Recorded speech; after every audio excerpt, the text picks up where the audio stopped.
பாரதிய ஜனதா கட்சியில் மாநிலம் முழுவதும் பல்வேறு தரப்பு மக்களும் இணைந்து வருகிறார்கள். அந்த வகையில் வழக்கறிஞர்கள் மிகப்பெரிய அளவில் இணைந்து வருகிறார்கள். இந்த கிருஷ்ணகிரி பகுதியில், இந்த ஒசூர் பகுதியில் இன்றைக்கு நூற்றுக்கணக்கான வழக்கறிஞர்கள் இன்றைக்கு பாரதிய ஜனதா கட்சியில் தங்களை இணைத்துக் கொண்டிருக்கிறார்கள். இந்த பகுதியில் மாவட்ட தலைவர் உட்பட பல சீனியர் காரியகர்த்தர்களுடைய வழிகாட்டுதல்களில் பல்வேறு நபர்களும் இணைகிறார்கள். அந்த விதத்தில் வழக்கறிஞர்கள் இன்றைக்கு இணைகிற ஒரு நிகழ்வு நடந்திருக்கிறது. இந்த நேரத்தில் இந்த பகுதியில் மிகப்பெரிய அளவில் நடந்து கொண்டிருக்கிற இயற்கை வள சுரண்டல், இங்கே இருக்கிற பல்வேறு மலைகளை காணவில்லை, பல்வேறு கோவில்களை காணவில்லை, மலைகளில் இருந்த வரலாற்று சிறப்புமிக்க பல்வேறு இடங்களை இந்த மாவட்டத்தில், இந்த கிருஷ்ணகிரி மாவட்டத்தில் காணாமல் போனதை நாம் பார்த்திருக்கிறோம்.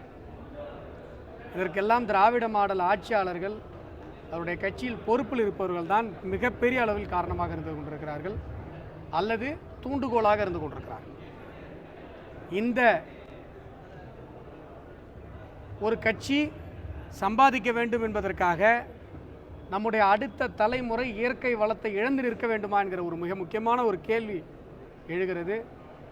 பாரதிய ஜனதா கட்சி எங்களுடைய கடுமையான கண்டனங்களை இந்த இயற்கை வள சுரண்டலுக்கு எதிராக, ஏன்னா ஆயிரக்கணக்கான லாரிகள் கிருஷ்ணகிரி மாவட்டத்திலிருந்து தினசரி கல் மண் ஜல்லின்னு போய்கிட்டே இருக்குது பக்கத்து மாநிலங்களுக்கு. அதை பற்றி இந்த திராவிட மாடல் ஆட்சியாளர்கள் கொஞ்சம் கூட கண்டுகொள்வதாக இல்லை. இங்கே நடக்கிற இயற்கை வள சுரண்டலுக்கு எதிராக மிகப்பெரிய போராட்டங்களை பாரதிய ஜனதா கட்சி இனி வரும் காலங்களில் முன்னெடுக்கும் என்பதை இந்த நேரத்தில் தெரிவித்துக்கொண்டு, அதுபோல் அடுத்ததாக மிக முக்கியமான ஒரு பிரச்சனை, இன்றைக்கு மாம்பழம் சீசன் ஆரம்பித்து இருக்கிறது. சென்னையில் 200 ரூபாய்க்கு வாங்குகிறோம் நாங்கள் கிலோ. ஆனால் இங்கே விவசாயிகளிடமிருந்து ஒரு லாபி பண்ணி, இந்த ஜூஸ் ஃபேக்ட்ரிலாம் லாபி பண்ணி, முக்கியமாக திமுகவை சார்ந்தவர்கள் அந்த லாபியில் இருக்காங்க. விவசாயிகளிடமிருந்து அடிமாட்டு விலைக்கு இந்த மாம்பழங்கள் வெறும் 6 ரூபா 7 ரூபா 8 ரூபாய்க்கு எடுத்துக்கொள்ளப்படுகிறது கிலோ. அதனால் இந்த பகுதி விவசாயிகளின், மாம்பழ விவசாயிகளின் நீண்ட நாள் கோரிக்கையாக இருக்கக்கூடிய குறைந்தபட்ச ஆதார விலையாக 15 ரூபாய் குறைந்தபட்சம் நிர்ணயிக்க வேண்டும் என்பதையும் இந்த நேரத்தில் நான் வலியுறுத்தி கூறிக்கொள்கிறேன். பாரதிய ஜனதா கட்சியினுடைய சார்பாக இதற்கான முன்னெடுப்புகளையும் இனி வரும் காலங்களில் பாரதிய ஜனதா கட்சி தொடங்கும். அது மட்டும் இல்லாமல் ஒழுங்குமுறை விற்பனை கூடங்கள் அமைத்து அவர்களுக்கு நியாயமான ஒரு விலை கிடைப்பதற்கான வழிவகைகளை மாநில அரசு, திராவிட மாடல் திமுக அரசு உடனடியாக செய்ய வேண்டும். விவசாயிகள் சட்டம் வந்திருந்தால் இந்த நிலைமைக்கே அவசியம் இல்லை. விவசாயிகள் தங்களுடைய பொருட்களினுடைய விலையை அவர்கள் முடிவு செய்து கொண்டிருப்பார். இன்றைக்கு அந்த நிலை இன்னும் வராமல் இருக்கிறது. ஆகையால் இங்கே இருக்கிற விவசாயிகளுக்கு குறைந்தபட்ச ஆதார விலை உட்பட அவரது கோரிக்கைகள் நிறைவேற்றி தரப்பட வேண்டும் என்பதையும் இந்த நேரத்தில் நாங்கள் வலியுறுத்தி குறிப்பிடுவோம்.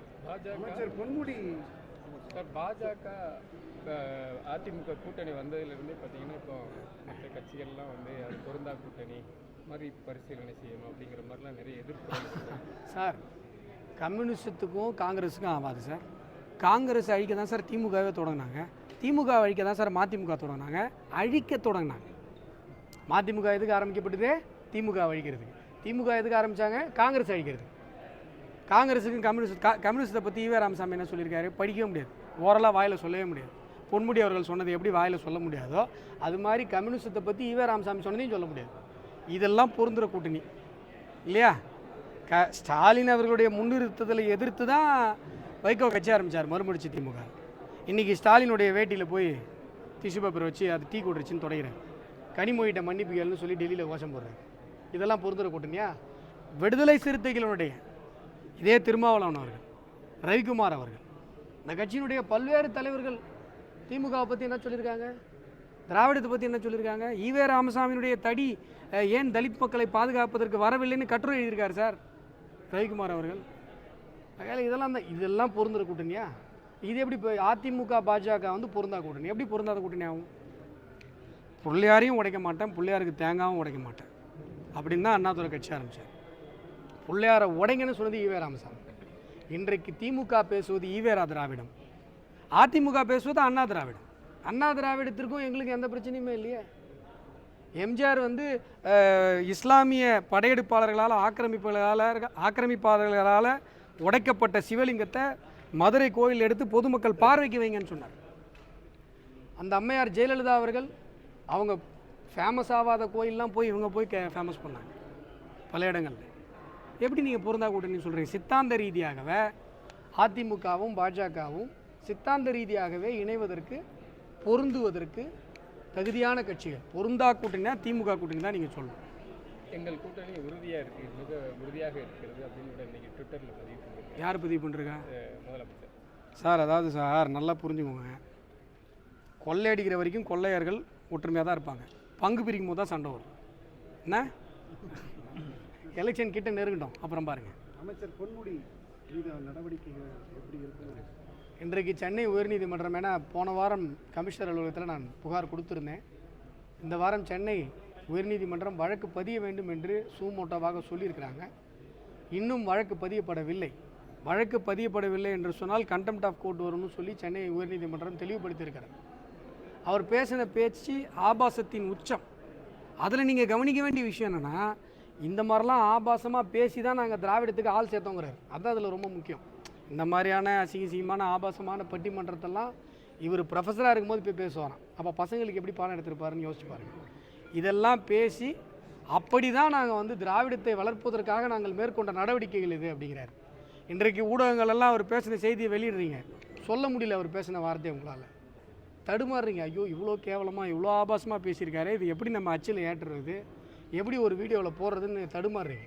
ஆனால் இந்த ஆபாசத்தை பேசிதான் திராவிடர் கழகம் வளர்ந்திருக்கிறது. இந்த ஆபாசத்தை பேசிதான் திராவிட முன்னேற்ற கழகம் வளர்ந்திருக்கிறது. இன்றைக்கு சென்னை உயர்நீதிமன்றம் கூறியிருக்கிறது அவர் மேலே வழக்கு பதியப்படணும்னு சொல்லி. இதற்கு மேலும் அவர் அமைச்சராக தொடர்ந்தார் என்று சொன்னார். இவ்வளவு ஆபாசமாக வளர்ந்த ஒரு கட்சிக்கு திமுகவிற்கே கட்சி பொறுப்பிற்கே லாக்கி இல்லைன்னு நீங்கள் நினைக்கிறீங்க. ஆபாசத்தில் வளர்ந்த உங்கள் கட்சிக்கே அவர் லாக்கி இல்லைன்னா அப்போ எங்களுக்கு மட்டும் அவர் ஏன் அமைச்சராக இருக்கணும்? நாங்கள் என்ன மக்கள் அவ்வளோ சாதாரணமாக போயிட்டோமா உங்களுக்கு? ஆகையால் உடனடியாக அவர் மீது வழக்கு பதிவு செய்யப்பட வேண்டும். அவர் அமைச்சரிலிருந்து விடுவிக்கப்பட வேண்டும். அதுதான் மக்களுக்கு திராவிட மாடல் செய்கிற ஒரு மிகப்பெரிய நன்மையாக இருக்கும். அப்புறம் இப்போ திடீர்னு மாநில சுயாட்சி அப்படின்னு சொல்லிட்டு இத்தனை காலமாக எடுக்காத அந்த முழக்கத்தை திமுக வந்து மாநில சுயாட்சின்னு சொல்லிட்டு எடுத்துட்டு எந்த காரணம்? தமிழகத்தில் இருக்கிற உண்மையான பிரச்சனைகள் சார். தமிழகத்தில் நிறைய பிரச்சனை இருக்குது, உண்மையான பிரச்சனை. ஆனால் திமுக கற்பனையான வாதங்களையே பேசிகிட்டு இருக்கு. இங்கே என்ன பிரச்சனை? டாஸ்மார்க் முக்கு இருக்குது, போதைப் பொருள் மிகப்பெரிய அளவில் இருக்குது, காவல் நிலையங்களுடைய வன்முறை கட்டுக்கடங்காமல் போயிட்டு இருக்கு. அண்ணன் மேலே பொய் வழக்கு போட்டேன்னு சொல்லி கேட்டு தஞ்சாவூரில் 2 சகோதரிகள் விஷத்தை குடிச்சு துடிச்சு 1 மணி நேரம் துடிச்சு 15 பேர் இருந்தான் போலீஸ் ஸ்டேஷனில். ஒருத்தனுக்கிட்ட வந்து செத்தா சாவுங்கிறான். ஒரு சகோதரி செத்து போயிட்டாங்க, இன்னொரு சகோதரி தஞ்சாவூர் மெடிக்கல் காலேஜில் உயிருக்கு போராடிட்டு இருக்காங்க. இவ்வளவு காவல்துறை வன்முறை கட்டவிழ்த்து தலைவிரித்து ஆடிக்கொண்டிருக்கிறார். இவ்வளோ பிரச்சனை இருக்குது தமிழகத்தில். அதை பற்றியெல்லாம் திமுக பேசாது.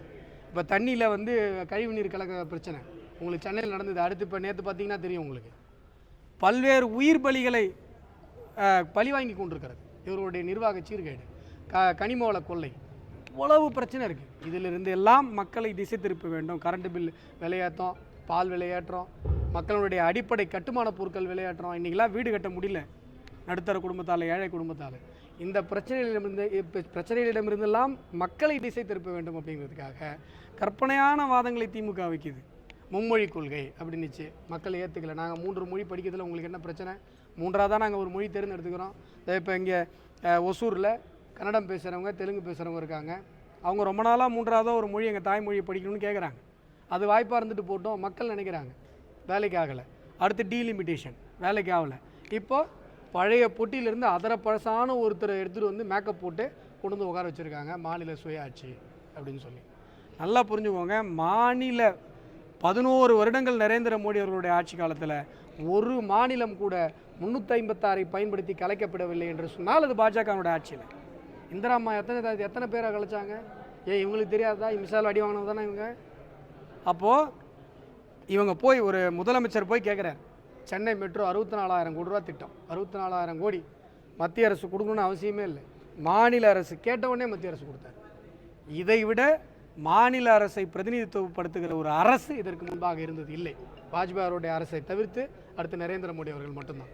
அப்படி இருக்கும்பொழுது இந்த கோஷங்கள் எல்லாம் வெற்று முழக்கம் சார். உண்மையான மக்கள் பிரச்சனையை நீங்கள் தான் பேசிடக்கூடாது.